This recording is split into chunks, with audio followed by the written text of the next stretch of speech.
sé si es buenos días o buenas tardes a todos y todas. Buenas tardes. Muchas gracias por la invitación a la Fundación Chile 21, a Jean Jaurès y a la Fundación Eber. Por segunda vez estamos en un seminario organizado por estas fundaciones de estas características, hablando de cambio climático, y esperamos hacer un aporte. Si me pueden poner la presentación, por favor.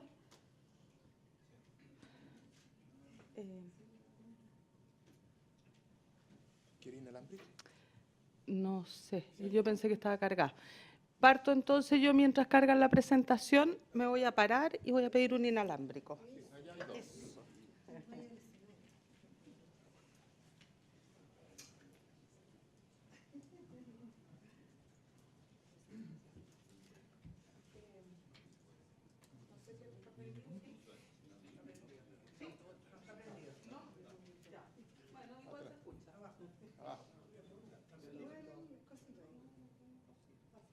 ¿Ahí sí? No. ¿Ahí? Tampoco. Pero se te escucha, Flavia. Sí. Habla fuerte la Flavia, ¿no? Yo hablo fuerte, sí. Golpeado.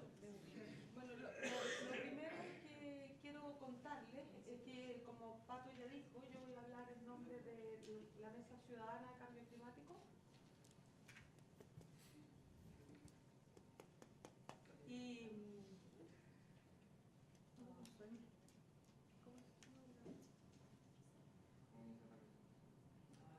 ahí estamos. Y esta Mesa Ciudadana se constituyó el año 2014. Gracias.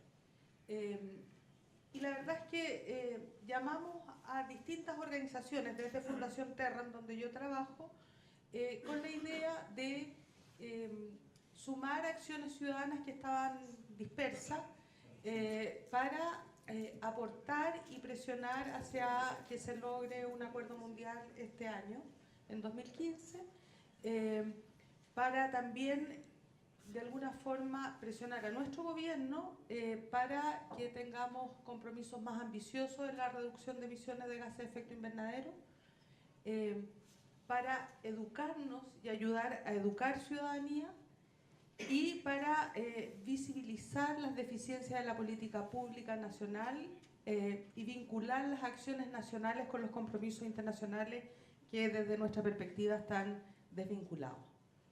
Estas son las organizaciones que componen la Mesa Ciudadana sobre Cambio Climático: esta Acción por la Tierra, Amigos de la Tierra, Casa de la Paz, Asociación Chilena de ONG, Centro Ecuménico Diego de Medellín, Coalición Ecuménica por el Cuidado de la Creación, CODEF, CODESA, Colegio de Periodistas, Dunas de Ritoque, Fundación Decide, Futalefur, Riverkeeper, Terram, Greenpeace, Observatorio Ciudadano, FIMA y 350 Oro. Y además contamos con el apoyo de la Red de Acción Climática de Latinoamérica. Y esto lo muestro porque en realidad es la diversidad de lo que somos, o sea, hay desde organizaciones de iglesia hasta organizaciones políticas. Y claramente hemos ahí discutido, aprendido y amasado posiciones comunes que las hemos hecho públicas. Entonces vamos con nuestro país. Chile es un país que está tipificado como vulnerable ante la Convención de Marco de Cambio Climático, pues contamos con 7 de los 9 criterios que establece la Convención para ser un país vulnerable.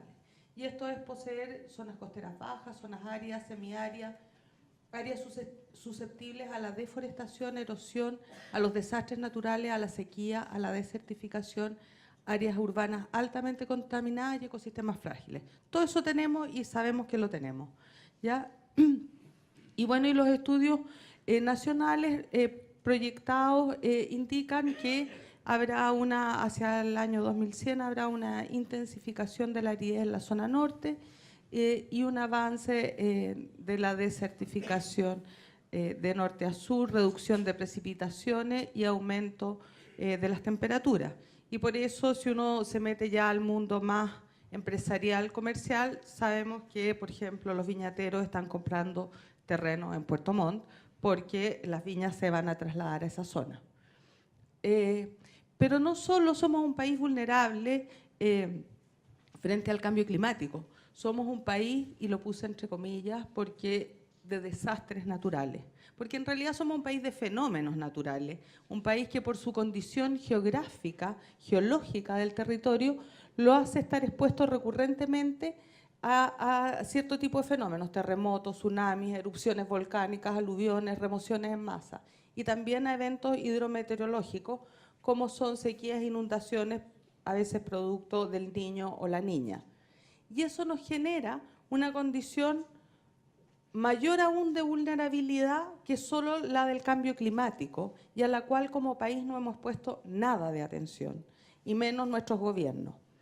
Y es curioso porque el Senagiomín acaba de liberar un estudio que se llama Registro de Desastres de Origen Geológico, que cubre del año 1980 a la fecha, y relata 22 principales desastres, ¿ya? Geológicos, no hidrometeorológicos, solo geológicos, ¿ya? 2 graves al año. Y dice el Senagiomín que el costo público en reconstrucción es de $1 billón anuales, 10 hospitales modernos cada 12 meses. Y el país no hace nada en prevención. Y eso nos parece que es grave, súper grave.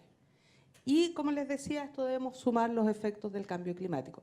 Y en esa cifra, digamos, no están las muertes, no están los desaparecidos, no están. Está solo en gasto público en reconstrucción, porque además da las cifras de pérdida de vidas humanas. Este es Copiapó, lo recordarán, 25 de marzo, 30 milímetros de agua caída en pocas horas en una zona donde habitualmente llueve 5 milímetros al año. Copiapó.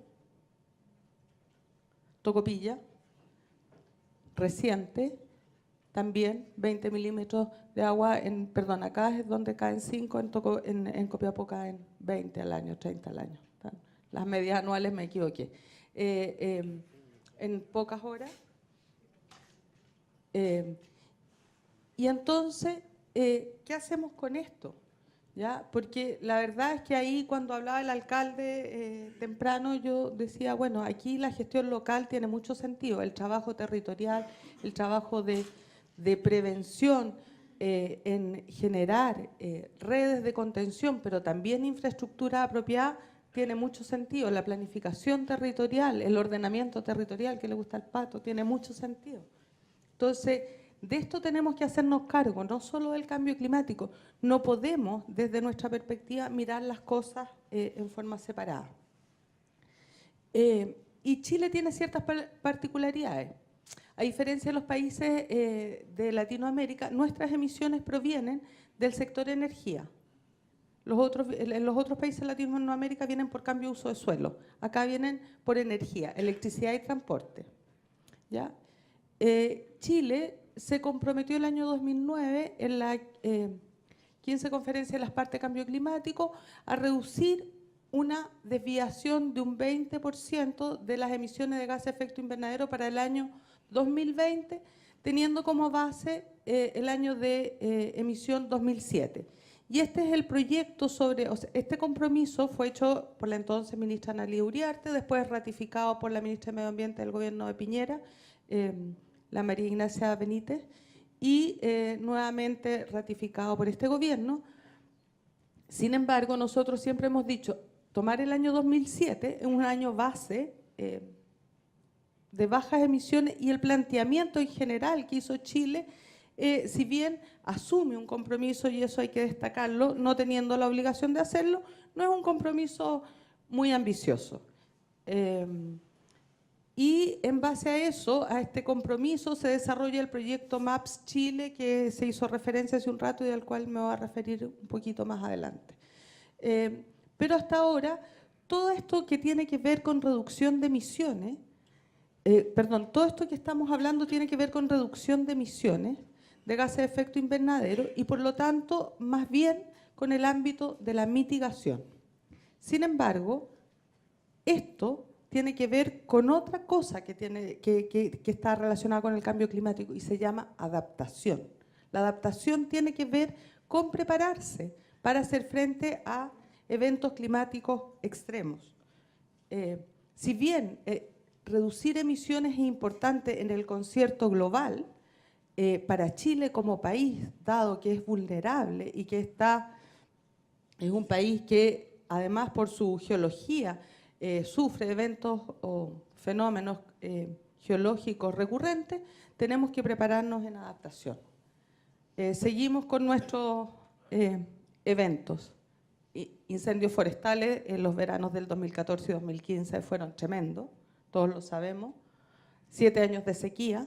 Sin embargo, en estas cosas no tenemos política pública y no conectamos lo que nos está pasando en términos de acciones que tienen que ver con cambio climático y adaptarnos a los escenarios que vienen y a los estudios que se han hecho con, por lo menos, el tema incendios y sequía. Vamos a hablar de las tan llamadas contribuciones nacionales ahora. Como les decía, Chile, sus mayores emisiones vienen por generación eléctrica y transporte. ¿Ya? La capacidad instalada del Sistema Interconectado Central Norte Grande es de casi 20.000 megawatts, donde el Sistema Interconectado Central bordea los 16.000 megawatts y el Norte Grande 4.142 megawatts. Sin embargo, aquí lo destacable es que el 60,6% de nuestra matriz SINCIC es térmica y se ha ido poniendo térmica. No era térmica. Hace 10, 20 años atrás no era térmica. Y eso es algo que la política pública no ha abordado. Nosotros teníamos todo lo contrario. Teníamos un 60% hídrico y un 30 y tantos % térmico. Hoy día se han invertido las cifras y eso es preocupante. Tenemos un 4,5% eólico y un 2,6% de origen solar, lo cual todavía para energías renovables no convencionales es bajo. Chile contribuye al 0,26% de las emisiones de gases de efecto invernadero mundiales. Por lo tanto, cuando yo les digo, sí, es importante asumir un compromiso político de reducir emisiones. Nosotros en el concierto mundial no somos grandes emisores. Lo preocupante es que nuestras emisiones han ido creciendo. Nuestro per cápita ha ido creciendo y lo que deberíamos hacer como política pública es frenar eso. Hoy día, por ejemplo, nuestro trabajo, nuestro per cápita es de, no sé cómo se apunta esta cuestión. No, atrás, perdón. 4,6 toneladas de CO2 equivalente año. Ese es el per cápita por habitante.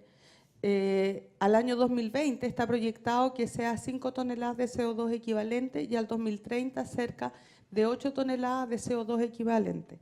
Eso viene de información del proyecto MAPS y eso nos parece que es absolutamente preocupante porque la tendencia nuestra es a seguir aumentando nuestras emisiones per cápita.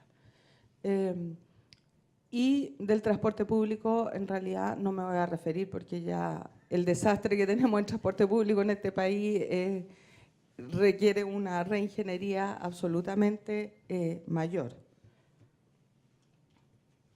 Entonces, ¿qué hemos hecho las organizaciones? Con ayuda del Instituto del Clima, hemos entregado cifras que estaban, y aquí me voy a detener un poquito para explicarlo. 5 minutos.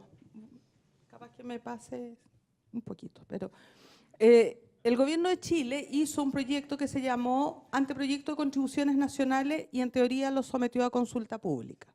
Entonces, para hacer este estudio que se llama de cobeneficios, ellos tomaron el anteproyecto de Chile de diciembre del 2014 y generaron 2 escenarios para reducción de emisiones. Ese estudio está en las carpetas de ustedes. Entonces, la idea era reducir emisiones de gas de efecto invernadero por unidad de PIB. En la opción A, la reducción era de un 40 a un 45% para el año 2030 y en la opción B de 30 a 35% para el año 2030. En la opción A, que es la más ambiciosa, el ahorro es de 2.900 millones de dólares por la importación de combustibles fósiles. Y se previenen 700 muertes por contaminación del aire y se crean 7.000 empleos verdes. Eso si tomamos esa opción, tomando las cifras oficiales del gobierno de Chile. Sin embargo, el gobierno de Chile y la presidenta, en el marco de la Asamblea General de Naciones Unidas, dio a conocer las contribuciones nacionales y desde nuestra perspectiva, claramente, estas son muy poco ambiciosas porque solamente van a una reducción de gases de efecto invernadero del 30% por unidad de PIB al año 2030, lo cual ni siquiera es uno de estos escenarios. Estos son los estudios que ustedes tienen en la carpeta. Este está es la opción A, y este otro, que también está ahí, es mucho más interesante porque es el que apuesta a que si Chile llega al 100% renovable del año 2050, en el cual se evitan 1.500 vidas, se dan 11.000 empleos y por importación de combustibles fósiles se ahorran 5.300 millones de dólares al año. Otro dato en el que me quiero detener es en el gasto público en protección ambiental de Chile. Este es un estudio que hizo CEPAL con el Ministerio de Medio Ambiente y que a nosotros nos gusta relevar porque en realidad el gobierno no lo ha relevado, ¿ya? Y ellos tomaron, para hacer este estudio, lo que denominan el gobierno central, es decir, los ministerios, las secretarías y las unidades como centrales que conforman la administración del Estado, no así los gobiernos regionales, locales, etc. Eso está contabilizado en el presupuesto. Ahí están los ministerios y servicios públicos que fueron considerados para hacer este estudio de gasto público ambiental, ¿ya? Y está Ministerio de Interior, Economía, Defensa, Obras Públicas, Agricultura, Salud, Minería, Transporte, Medio Ambiente. No está Energía, y eso es un punto importante.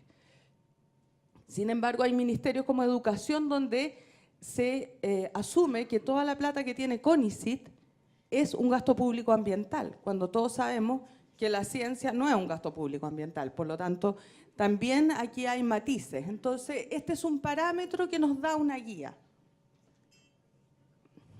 Este es Chile, el año 1960, Puchuncaví, en realidad Ventana, comuna Puchuncaví, Ventana. Esto es el año pasado, no ha cambiado nada. Y por eso es tan importante el tema del gasto público ambiental. Nosotros como Fundación Terram hemos trabajado lo que llamamos zonas de sacrificio. Son comunas donde se ha potenciado el desarrollo industrial y por encima de la salud de las personas.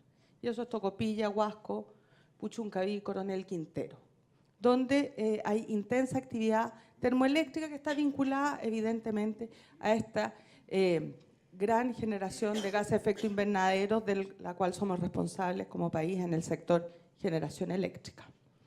Entonces, ¿qué dice el estudio de gasto público ambiental de la CEPAL que toma como base el presupuesto del año 2012? ¿Ya? Y esto es bien importante, que el gasto público ambiental de Chile equivale al 0,1% del PIB, lo cual es vergonzoso. Pero si lo llevamos a plata, para ir rápido, el gasto público ambiental per cápita de Chile fue de 8.900 pesos por persona año. Y el estudio lo divide por sectores. Y si vamos al sector calidad de aire y cambio climático, el gasto público ambiental son 373,8 pesos por persona al año. Es decir, una vergüenza. Y por lo tanto, ¿de qué estamos hablando cuando hacemos las contribuciones nacionales? ¿Qué estamos diciendo? ¿Por qué estamos pidiendo apoyo internacional, por ejemplo, para la forestación? Que lo vamos a ver más adelante. Nuestros glaciares, tampoco protegidos. Entonces, ¿qué decimos nosotros? Que el compromiso de reducción de Chile es poco ambicioso y absolutamente insuficiente, que en el anteproyecto había un escenario que proponía una reducción de entre 35 y 40% por unidad de PIB. Ese era el escenario menos ambicioso y, sin embargo, el compromiso que asumió Chile es menos aún. O sea, hizo un documento que lo propuso a la ciudadanía y a todos opináramos, donde el escenario menos ambicioso era 35 a 40% por unidad de PIB Y resulta que cuando toma la decisión, que lo hace el Consejo de Ministros para la Sustentabilidad, no es una decisión democrática, lo hace aún más bajo, ¿ya? Nosotros queremos que Chile se comprometa a aumentar este compromiso de reducción de emisiones y nos parece insólito que Chile pida aportes internacionales, ¿ya? Eso nos parece que no se condice con un país de esta naturaleza cuando tenemos una economía que subsidia absolutamente a la gran clase empresarial chilena. Por lo tanto, si eliminamos los subsidios a los empresarios, Chile tiene suficientes recursos para aumentar su reducción de emisiones sin andarle pidiendo plata a nadie. Y ejemplo de eso es lo que también está en el compromiso, la prórroga del decreto ley 701. Este decreto ley, por 40 años, un decreto ley que viene desde la dictadura, ha bonificado a los grandes empresarios forestales, quienes hoy día son dueños de más de 2.800.000 hectáreas de plantaciones forestales que han generado impactos ambientales y sociales.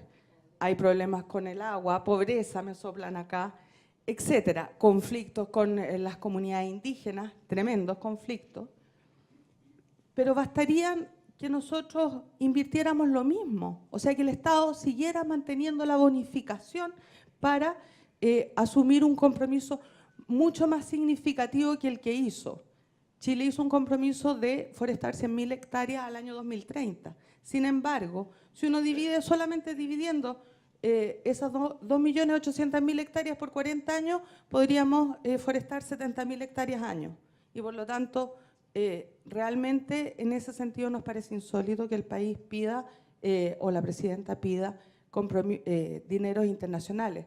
Probablemente los necesitamos para transferencia tecnológica, para otras cosas, pero no para forestación. Vamos. Me quedan 2 transparencias nomás, así que...